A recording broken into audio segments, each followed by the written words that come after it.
Donc bonjour, à toutes et à tous. Je suis Laura, je suis cofondatrice de Cap Positif et aujourd'hui, je suis avec Grégory qui a terminé son bilan de compétences il y a maintenant un peu plus d'1 an.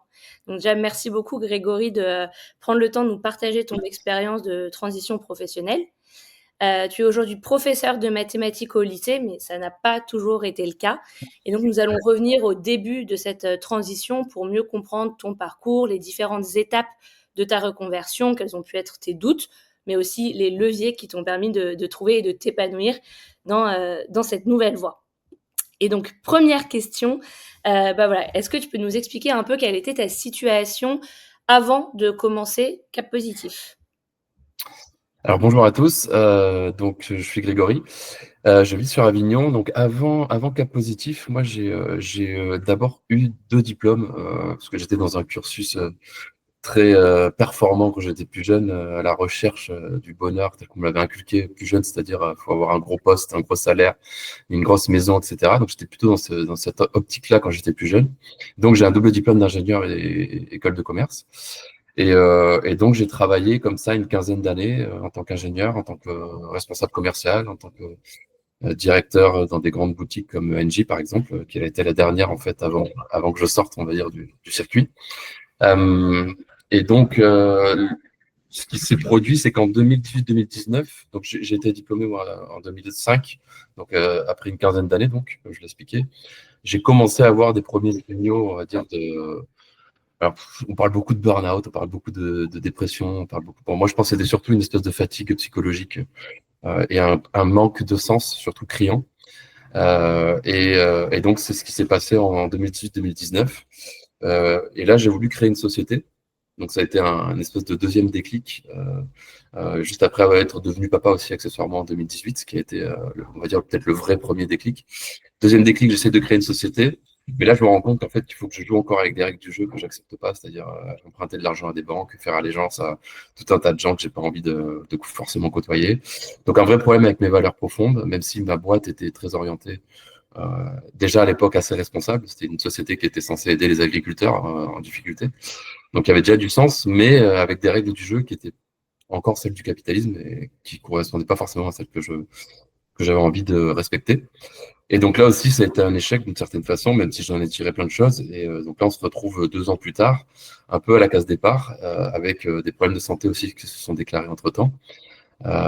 Et là, je me suis dit, bon, bah, là, c'est soit on s'apitoie sur son sort et on met du temps à ressortir la tête de l'eau, soit on essaie de trouver des solutions. Et donc, c'est dans ce cadre-là, en fait, que j'ai été amené à penser à un bilan de compétences, ce qui n'était pas forcément naturel à la base, hein, parce que j'ai beaucoup de diplômes, j'ai quand même une expérience assez longue, donc c'est pas naturel de se dire à l'aube de ses 40 ans, je vais faire un bilan de compétences avec tous ces diplômes et toutes ces expériences. Mais en fait, je l'ai pas pris comme ça, je l'ai pris vraiment comme une façon de m'ouvrir plein de portes que justement je m'étais fermé inconsciemment au fil du temps. Et c'est vraiment comme ça que j'ai vécu en fait. J'ai commencé à chercher des bilans de compétences vraiment axés sur mes valeurs. Et c'est assez naturellement que j'ai trouvé Cap Positif avec Jobs That Made Sense, pour pas les citer. Enfin, Make Sense, je crois que ça s'appelle même, qui m'ont orienté vers, parce que c'est une page que je suis sur LinkedIn, Make Sense, et ils m'ont orienté vers Cap Positif. Et dès que j'ai lu enfin, sur les choses sur le site, j'ai tout de suite dit, ouais, non, mais ça me parle, enfin, c'est ça qu'il faut que je fasse. Voilà. OK, merci Et beaucoup. donc, on est fin 2023 et je me lance dans l'aventure avec mon CPF. Ça marche. Et du coup, par rapport à ce besoin, donc déjà cette, crise de sens, cette recherche d'alignement avec tes valeurs et donc cette recherche de nouvelles voies professionnelles, qu'est-ce qu'a pu t'apporter, le bilan de compétences et Cap Positif aussi en particulier, par rapport à ce besoin initial et comment tu as vécu, l'expérience au global? Alors, ce que j'ai trouvé vraiment intéressant avec Cap Positif, c'est on est vraiment reparti de zéro d'une certaine façon. C'est-à-dire que j'ai suivi un cursus. Donc, en fait, il y a 2 choses dans Cap Positif. Il y a une plateforme qui, en fait, nous accompagne dans une forme d'introspection en nous faisant nous poser tout un tas de questions. Et en parallèle, on a aussi accès à un coaching. C'est-à-dire qu'on a une personne qui nous suit pendant plusieurs semaines, voire plusieurs mois d'affilée, sur une dizaine, douzaine d'heures, selon la formule qu'on prend. Moi, j'avais pris la formule all-in, donc j'avais pris une grosse formule pour vraiment profiter à fond de l'expérience. Et j'ai trouvé ça intéressant et en parallèle aussi, j'avais fait aussi le choix pour des raisons plus personnelles de d'évoluer dans l'aventure avec une psychologue aussi à côté. Alors, ce qui n'est pas du tout obligatoire, mais en tout cas, c'était un de mes choix. Et je trouve que ça a été hyper constructif. On a beaucoup discuté avec ma coach et elle avait trouvé aussi la formule intéressante d'avoir aussi en plus une forme de déconstruction psychologique qui accompagne la réflexion professionnelle. Et justement, c'est ça que j'en retiens en fait. Ce que m'a permis Cap Positif principalement, c'est avec cette plateforme, ce coaching et donc plus ce petit pendant psychologique que j'avais rajouté, c'est de vraiment déconstruire plein de choses, plein de croyances, plein de freins, plein de choses qu'on se met en tête au fil des années. J'ai plein de diplômes, donc il faut que je gagne beaucoup d'argent. Bah non, pas forcément. J'ai 40 ans, je suis propriétaire de ma maison. Je suis papa, donc il faut que je fasse gaffe à mes choix. Il faut pas que je prenne de risques. Bah non, en fait, pas forcément. Voilà, donc tout ça, en fait, il a fallu le déconstruire. Et c'est ça que je trouve très puissant avec Cap Positif, c'est que non seulement ça ouvre toutes les portes que je voulais m'ouvrir à l'époque, mais en plus, ça m'a permis de surtout déconstruire ma propre histoire pour la reconstruire un peu plus droit. Et quand je dis un peu plus droit, c'est plus aligné avec ce que je suis et mes valeurs, en fait. C'est vraiment ça que j'ai trouvé puissant avec Cap Positif.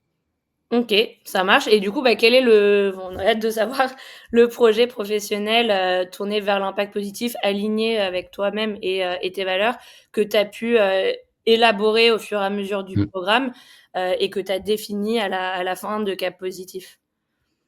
Alors, ça a été hyper progressif, c'est ça que je trouve super intéressant.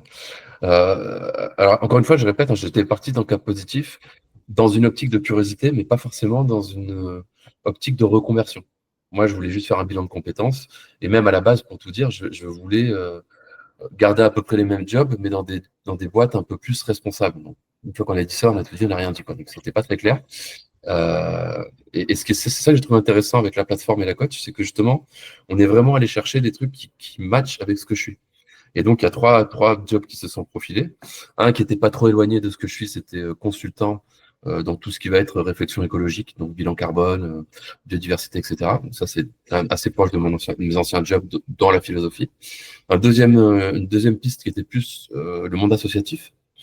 Donc là, c'est un monde que je ne connaissais pas du tout qui m'intéressait et sur lequel j'avais vu. Enfin, moi, je suis sur Avignon et c'est très associatif, très militant, très ancré à gauche.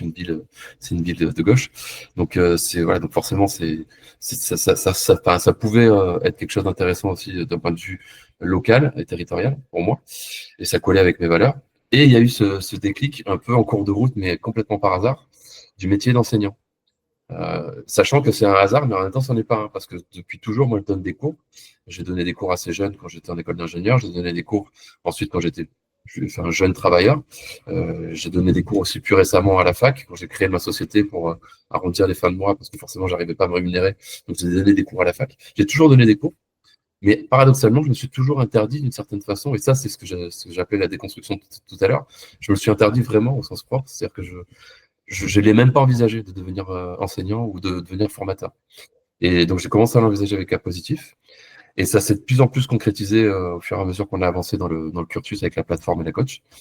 Et à la fin, c'est ce que j'ai commencé à élaborer. Donc, après, il a fallu se poser la question, est-ce que c'était plutôt au primaire, plutôt au collège, plutôt au lycée? Donc là, on a plutôt orienté vers le lycée, parce que j'aime bien justement avoir affaire à un public plus mature, avec peut-être des notions un peu plus poussées intellectuellement.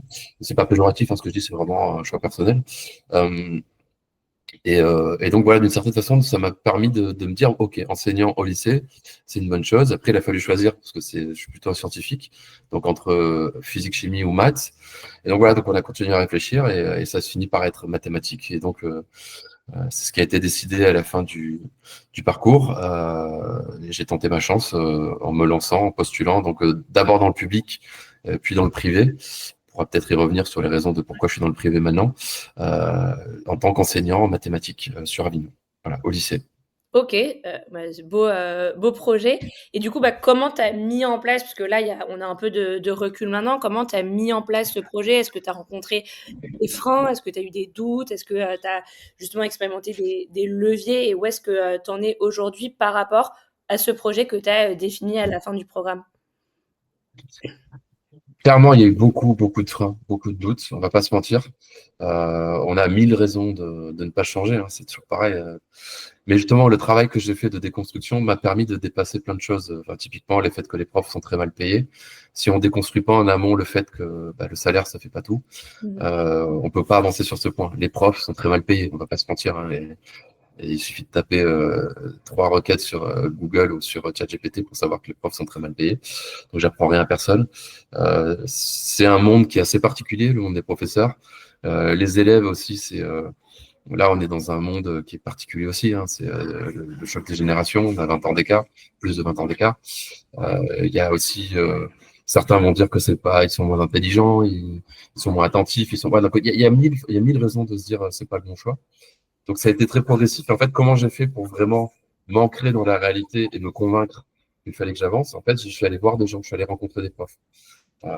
Et déjà assez naturellement, quand on tend la main vers des profs qui veulent bien nous rencontrer, déjà on rencontre des gens qui sont beaucoup plus ouverts et qui ont un discours beaucoup plus positif que ce qu'on peut lire sur les forums, sur les réseaux sociaux, où là il y a beaucoup plus le négatif qui remonte. Alors que quand on va voir les gens qui sont ouverts d'esprit pour rencontrer des gens comme moi, forcément ils sont plus positifs. Donc on a déjà une image qui est complètement différente de celle qu'on pourra avoir en regardant dans son coin sur Internet ou les réseaux sociaux. Donc ça c'est la première chose, de rencontrer des profs sur le terrain très clairement. Et surtout, ce qui m'a clairement beaucoup aidé, et ça je remercie l'APEC et Pôle emploi aussi de m'avoir aidé à le faire, c'est que j'ai pu faire un stage d'immersion pendant quasiment un mois dans un lycée de la région, un lycée public. Donc c'est un prof là aussi qui m'a ouvert sa classe, qui m'a permis de voir comment lui-même enseigner, qui m'a laissé sa classe quelques heures pour que j'essaye, que je me teste en termes de posture, en termes de que je suis à l'aise ou pas devant 30 paires d'yeux qui me regardent, c'est quand même pas, c'est pas naturel, quoi, c'est pas anodin. Et donc ça a été le vrai crash test. Et je suis sorti de là, j'étais à fond en fait. J'avais vraiment envie de faire ça. J'étais vraiment excité de continuer. Et donc une fois que tout ça a été calé, que j'ai rencontré des gens, que j'ai fait un test grandeur nature, j'ai mis ça sur le papier. Et ça, c'est la dernière étape du parcours Cap Positif, où j'ai fait un plan d'action avec le fameux parcours sur l'île, avec l'île au trésor, etc. Donc ça, c'est un truc sympa aussi qu'on fait à la fin du parcours. Et là, j'ai élaboré un plan d'action que je suis en train de dérouler aujourd'hui. Ok, donc là, tu es toujours en train de poursuivre ton plan d'action que tu as défini lors Tout du à bilan fait. de compétences. Tout à fait. C'est pas fini parce que on pourrait y revenir dessus, sur ce plan d'action, mais c'est un plan d'action qui va se dérouler, je pense, sur 3, 4 ans, peut-être 5 ans. Ok, et c'est quoi du coup les grandes échéances de ce plan d'action? Tu as dit aussi que tu avais peut-être déjà fait un premier switch du public vers le privé, ou en tout cas que tu as eu cette réflexion-là. Donc, quelles sont les grandes parties de ce plan d'action et où est-ce que tu en es aujourd'hui par rapport à ce plan-là? Alors, j'ai fait un premier switch, effectivement, entre le public et le privé. Déjà, de manière très pragmatique, j'ai postulé dans le public avant même d'avoir fini le parcours cas positif. Mhm. Et j'étais même accepté. Alors, en fait, j'étais admis euh, après un petit entretien d'une heure. Déjà, c'est le premier un peu bémol, on va dire, du recrutement dans le public, c'est qu'il y a un entretien d'une heure et ils nous envoient direct devant les élèves, sans vérifier quoi que ce soit, juste sur une équivalence de diplôme. Alors, ok, je suis ingénieur, ça les a rassurés, mais quand même, ça fait 20 ans que j'étais diplômé, peut-être que voilà, c'est un peu bizarre, c'est comme ça. Mais surtout, le problème, c'est que j'ai attendu plusieurs mois sans avoir aucune nouvelle, en fait.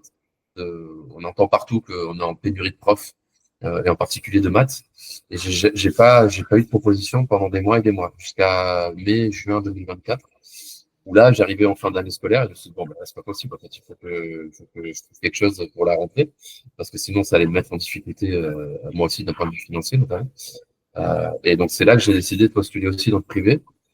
Et malheureusement, alors je ne fais pas le procès du public, mais malheureusement ou heureusement pour moi, ça allait beaucoup plus vite dans le privé, dans le sens où j'ai été reçu, j'ai eu le même entretien d'une heure et demie, j'ai eu un accord de principe et ensuite, on m'a promis un job à la rentrée de septembre 2024.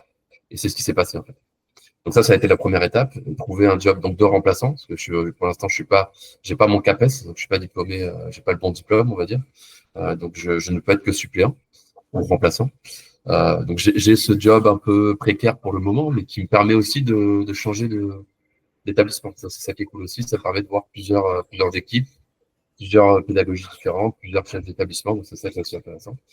Donc c'est la première étape. Je vais faire ça pendant, je pense, encore un an, peut-être deux. Et ensuite, je vais certainement passer de capacité. Aussi, il y a plein de possibilités. Donc, c'est la certification pour devenir professeur et donc devenir titulaire. Et donc ça va demander donc de passer un concours à l'écrit et des oraux. Et donc ça va demander du travail, forcément, de préparation. Donc, c'est pour ça que je vais me laisser un peu de temps, parce que j'ai aussi j'ai dit rapidement tout à l'heure, une maladie à côté à gérer. C'est pas évident à voir, je suis un peu handicapé par ça, donc j'ai aussi du temps à me donner par rapport à ça. Et donc ça sera la deuxième étape, devenir prof titulaire. Et la troisième étape, donc là on se projette de manière un peu plus lointaine, j'aimerais aussi devenir agrégé de mathématiques. Donc là on passe encore dans un niveau supérieur pour donner cours, pourquoi pas à terme, à des prépas, des écoles préparatoires. Donc c'est ça, c'est le projet sur toute sa longueur et qui s'étale sur au moins 5 ans. OK, ouais, super projet en tout cas, on te souhaite beaucoup de réussite dans ces prochaines étapes. Est-ce que, pour terminer, tu aurais un conseil ou même 2 si tu souhaites, pour des personnes qui souhaitent aussi se lancer dans une transition ou reconversion professionnelle par rapport à l'expérience que toi tu as vécue? Bah, le premier conseil, et ce sera un incontournable de toute façon si la personne fait cas positif, c'est vraiment de passer du temps sur cette introspection avec la plateforme et donc l'animation de la coach aussi derrière en parallèle qui fait écho en fait à tout ce qu'on fait sur la plateforme. Pourquoi elle est importante cette première étape d'introspection? Parce que justement cette étape de déconstruction, pour moi, elle a été primordiale. Sans cette étape de déconstruction, je ne me serais pas autorisé à faire tout ce que j'ai pu faire, vraiment. Donc ça, c'est vraiment le premier conseil que je donne, c'est vraiment passer du temps pour le faire correctement et vraiment à fond, cette étape d'introspection début, parce que c'est vrai que quand on est seul devant son PC sur la plateforme, on a envie de torpiller le truc et de se dire, ouais, c'est bon, ça me saoule et je vais le faire vite. Voilà. Il faut vraiment prendre du temps pour le faire correctement. D'une, parce que c'est bien fait, et deux, parce que ça vaut vraiment le coup de le faire, parce que derrière, ça apporte beaucoup de choses, et on se rend pas compte, mais psychologiquement et intellectuellement, ça nous aide et ça abat plein de parois, plein de freins qu'on peut se mettre, parce qu'on est conditionné, en fait, on s'en rend même plus compte à force, mais on est tous conditionnés par ces freins qui nous pourrissent la vie, quoi. Et ça, c'est important. Et le deuxième conseil que je donne, j'ai déjà dit aussi, hein, c'est un peu une redite de tout ce que j'ai dit, mais c'est vraiment les deux trucs à retenir. Déconstruire nos croyances et nos freins. Et passer du temps aussi à chercher des gens sur le terrain par rapport au projet qu'on essaye de mettre en place pour vérifier que ça colle à ce qu'on est. On peut pas, aujourd'hui, avec ChatGPT, avec Internet, avec Google, on se dit on peut tout faire, on peut tout vérifier. En fait, non. Il y a rien ne vaut une mise en situation concrète, c'est-à-dire aller voir sur le terrain, parler à des gens, et dans l'idéal, même faire un stage comme j'ai pu le faire, pour se mettre en situation du futur job qu'on vise, ou du futur projet qu'on cherche à dérouler.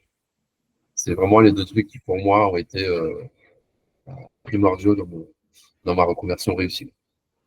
Ça marche. Eh ben, écoute, merci beaucoup pour ton témoignage Grégory et à très vite, De rien, merci à toi, à bientôt. et bon courage à tous. À bientôt.